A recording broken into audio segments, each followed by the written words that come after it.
দুনিয়া শাসন করেছেন, কিন্তু আমার মাওলা পাকের ভয় চোখের পানি ছেড়ে কান্না করতে। রমজানের ঈদের দিন সবাই আরামে ঘুমায়, আনন্দ করে বাড়ি বাড়ি যায়। ওমর নির্জন জায়গায় দরজা আটকায় চোখের পানি ছেড়ে কান্না করতেছেন। আবু হুরায়রা রাদিয়াল্লাহু তাআলা আনহু জিজ্ঞাসা করেন, খলিফাতুল মুসলিমিন ওমর, আপনি ঈদের আনন্দ বাদ দিয়ে কান্না করেন কেন? কয়, ও আবু হুরায়রা, জানো না রমজান চলে গেল, রোজা রাখছি কবুল হইল কিনা পেরেশানি ভিতরে আছে। আমি তারাবির নামাজ পড়েছি, কবুল হলো কিনা চিন্তা। আমি জাহান্নামের আগুন থেকে মুক্তি পেলাম কিনা চিন্তা। আবু হুরায়রা বলে, আপনি কি ভুলে গেছেন 10 জন জান্নাতি সাহাবাদের দ্বিতীয় আপনি? আবু হুরায়রা, তুমি জানো না যেই আল্লাহ আমাকে জান্নাতের সার্টিফিকেট দিয়েছেন, আমার ভয় ওই আল্লাহ আমার কোনো কারণে রাগ করিয়া আমার সার্টিফিকেট আবার ক্যান্সেল করে দিতে পারে। हर के दारत खौफे हक दर दिल मदागम जन्नतुल मअवा देहद उरा मकाम जुज़बा हक़ची ज़े मखाज़ इंसु जा फज़ले उआ मस्ते दर जुमला जहां। কোরআনটারে আঁকড়াইয়া ধরো, নবীর সুন্নতেরে আঁকড়াইয়া ধরো। ও যুবক বাবারা, মা বাবার খেদমত করো নবীর আদর্শ মতো। নবীর আদর্শে জুতা পরো সুন্নত, নবীর আদর্শে খানা খাও সুন্নত, নবীর আদর্শ মতো বাথরুমে যাবা তাও সুন্নত তরিকায় সওয়াব হবে। আর নবীর তরিকা বাদ দিয়ে যদি নামাজও পড়ো কাজে লাগবে না, নবীর তরিকা বাদ দিয়ে যদি তুমি যাকাত দাও কাজে লাগবে না, দান করো কাজে লাগবে না। নবীর তরিকায় লেখাপড়া করো, আল্লাহর কাছে দরজা খুলে যাবে। নবীর তরিকা, নবীর আদর্শ মেনে ব্যবসা করো, জান্নাতের পথ আল্লাহ ওপেন করে দিবেন। আল্লাহর নবী বলেন, ও ব্যবসায়ীরা, কিয়ামতের দিন আমার সাথে তোমরা জান্নাতে থাকবা। কোন ব্যবসায়ী? যারা সুদের টাকায় ব্যবসা করে। قال النبي صلى الله عليه وآله وسلم التاجر الصدوق الأمين مع النبيين الصديقين والشهداء والصالحين। ওরে নেক আমল, ভালো সততার ঠিক রাইখা সত্য কথা বলে ন্যায় পথে যারা ব্যবসা করবে, কাস্টমারের ধোঁকা দিবে না, কাস্টমারের সাথে মিথ্যা কথা কখনো বলবে না। ঢাকার বাজার থেকে কাপড় কিনছে লুঙ্গি, 2500 বাজারে নিয়ে আসবে বেচতে। লুঙ্গির দাম কত পাইকারি? কয় বাবুরহাট থেকে নিয়ে আসছে, লুঙ্গির দাম 150 টাকা। এই 2500 আসতে আরো খরচ হইছে 20 টাকা। কত হইল? 70। এখন কাস্টমার জিগায়, ভাই লুঙ্গি কত? কয় 200 টাকা। কিনছেন কত? যদি দোকানওয়ালা কয় 170 টাকা দিয়ে কিনছি, টোটাল টাকা হারাম।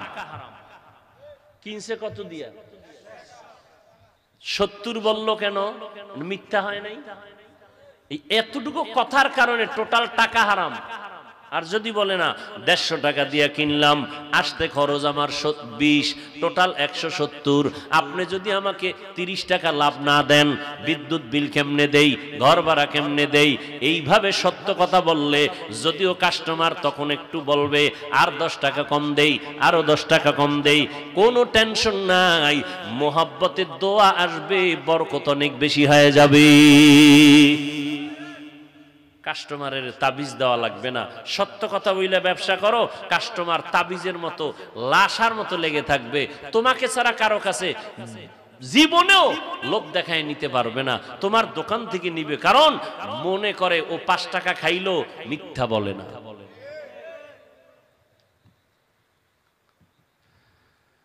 এরে নবীর উম্মত, রহমতের নবী উত্তম আদর্শ দিয়া মক্কার চূড়ান্ত খারাপ মানুষগুলোকে দামি মানুষে পরিণত করেছেন। রহমতের নবীর আদর্শ লালন করে সাহাবায়ে কেরাম নবীর মোহাব্বত নিয়ে নামাজ আদায় করেন, নবীর মোহাব্বতে মানুষের সাথে ভালো আচরণ করেন, কাউকে হিংসা পর্যন্ত করেন না। নবী মসজিদে নববীতে বসে আছেন, সাহাবায়ে কেরাম বসে আছেন, হঠাৎ করে নবী বলতেছেন, এই এখন একটা লোক এই মজলিসে ঢুকতেছে, এখন এই তোমরা দেখো, এখন একটা লোক মসজিদে ঢুকতেছে, এই লোকটা জান্নাতি। সাহাবায়ে কেরামের মধ্যে একটু কৌতূহল, নবী কয় জান্নাতি, তা তো জান্নাতি, তো কে এই ব্যক্তি, নবী কার ব্যাপারে কয় জান্নাতি? যখন ঢুকছে না দেখে ও এদি আমগো হেই ব্যক্তি, কাছের মানুষ, আপন মানুষ, এ যে বড় বুজুর্গ তাও না, কিন্তু নবী যে বললেন জান্নাতি, কারণটা কি? এর ভিতরে আলাদা কি আছে? ভাবতেছেন নবীর সামনে হাসাহাসি নাই, নবীর সামনে বাজে কোনো আওয়াজ নাই, আবার মনে চাইলেও কোনো প্রশ্ন করে না, বেয়াদবি না জানি হয়ে যায়। সাহাবায়ে কেরাম চিন্তায় পড়ে গেলেন। নবী আর একদিন বলেন মজলিসে বসা, এখন এমন একটা লোক ঢুকবে, দেখবা সেই লোকটা জান্নাতি। ওই লোকই একজন সাহাবী ভিতরে ভিতরে একটা বুদ্ধি করছে, ওর মধ্যে আলাদা কি আছে, আমি একটু গোপনীয়তা রক্ষা করে দেখব।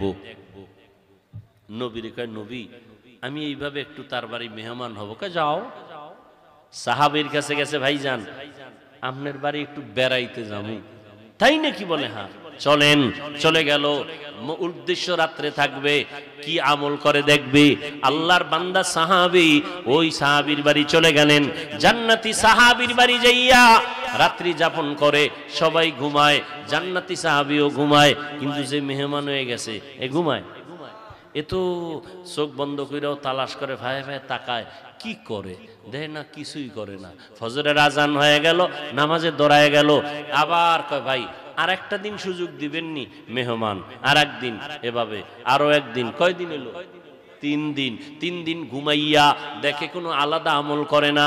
এইবার নবীর গিয়া কয়, নবী এই লোকটারে সাহাবীকে আপনি যে বললেন জান্নাতি, আলাদা আমল করে না, আমরাও যা করি তিনিও তা করে। জান্নাতি কেন বলেছেন? সাহাবীকে জিজ্ঞাসা করে, তোমার মধ্যে আলাদা কোনো আমল আসেনি? না, নবীজি সুসংবাদ দিয়েছেন। কারণটা কি বলে তার নবী জানেন। নবী এবার ডাক দিয়ে কয়, ও সাহাবায়ে কেরাম, এই সাহাবীকে আমি জান্নাতি বলার একটা মাত্র কারণ,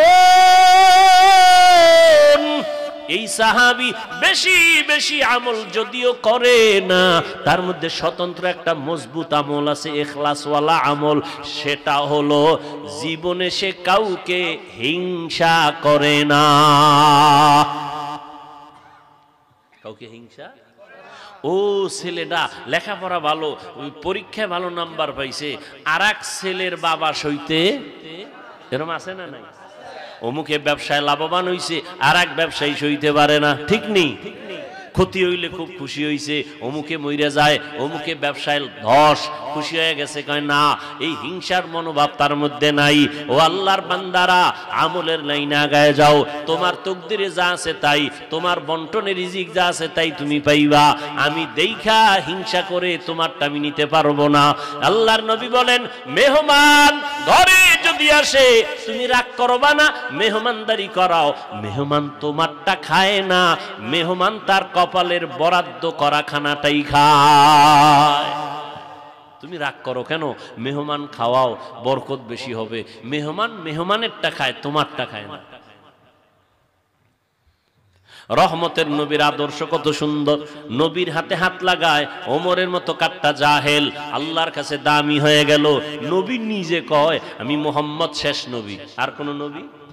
কিন্তু যদি আল্লাহ আরেকজন নবী কাউকে বানাইতেন, লাউকানা বাদি নবিয়্যুন লাকানা উমর, আমার পরে আরেকজন নবী যদি আল্লাহ বানাইতেন, আমার পরের নবী হতো আমার ওমর।